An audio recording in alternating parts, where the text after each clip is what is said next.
The day began with nothing unusual, yet something in the air felt slightly heavier than it should have. I kept telling myself our friendship had always been simple, built on creativity, laughter, and the comfort of understanding each other without trying too hard. But lately, every small moment between us felt charged with something I didn't want to name. We sat together working on our project, trading ideas like we always did, but I kept catching myself noticing the way their voice softened when they spoke to me or how their smile lingered a little longer than before. I tried to brush it off, pretend it was just my imagination, but the truth pressed deeper with each passing minute. They leaned in to explain a thought, their shoulder brushing mine lightly, and instead of pulling away, I froze. That tiny touch felt louder than any words we had exchanged. I glanced around, hoping no one noticed how tense I suddenly became, but they did. They paused, eyes locking with mine, and the silence between us grew thick. Before anything could slip out unintentionally, they whispered with a half-nervous smile that didn't hide the meaning behind it, "They might see us, let's do it later." The words hit me harder than expected, not because of what they suggested but because it confirmed what I had been trying to avoid admitting. I pulled back, pretending to focus on the notebook, but my heartbeat betrayed me.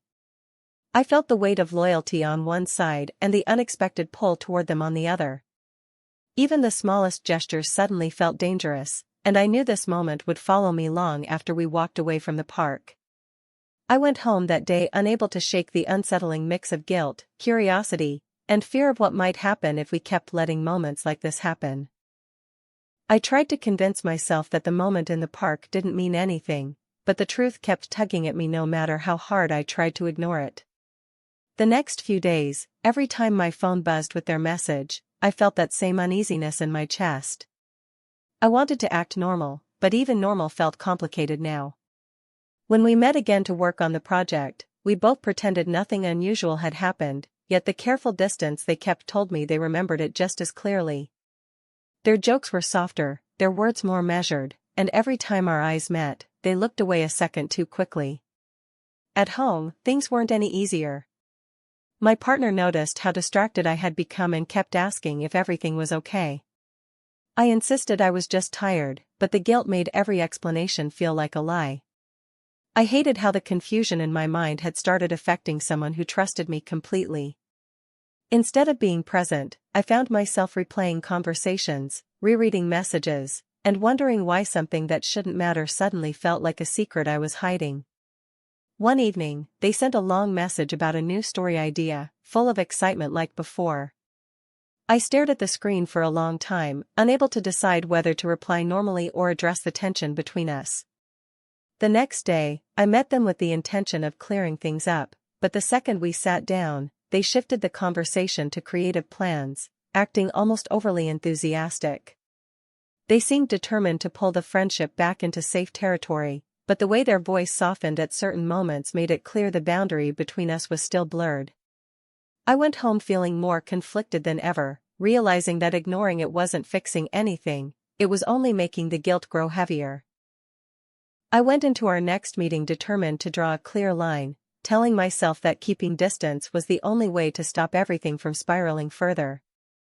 When I arrived, they greeted me with a calmness that felt different, almost as if they were also exhausted from pretending everything was fine. We dove into the project quickly, trying to rely on routine to keep things steady, but the connection between us always slipped through the cracks.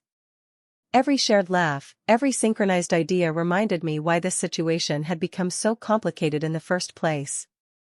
As the evening stretched on, they finally set their pen down and looked at me with a seriousness they'd been holding back. "We can't pretend we don't feel the shift," they said quietly. "I don't want to be the reason anything in your life gets messy." Hearing them say what I'd been afraid to voice made something inside me settle and ache at the same time.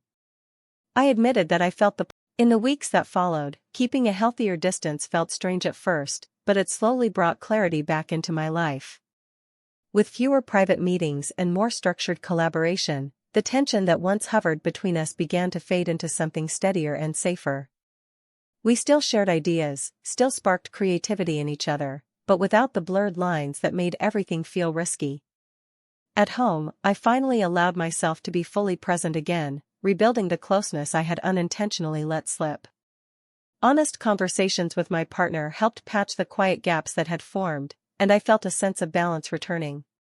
When the project neared completion, they joked lightly about the moment in the park, both of us now able to see it as something we consciously chose not to let define us. Our friendship found its proper place again, not tinged with confusion, but grounded in respect and maturity. And though the memory of what almost happened would always rest somewhere in the background, I understood now that choosing boundaries wasn't a loss, it was the decision that preserved everything that mattered.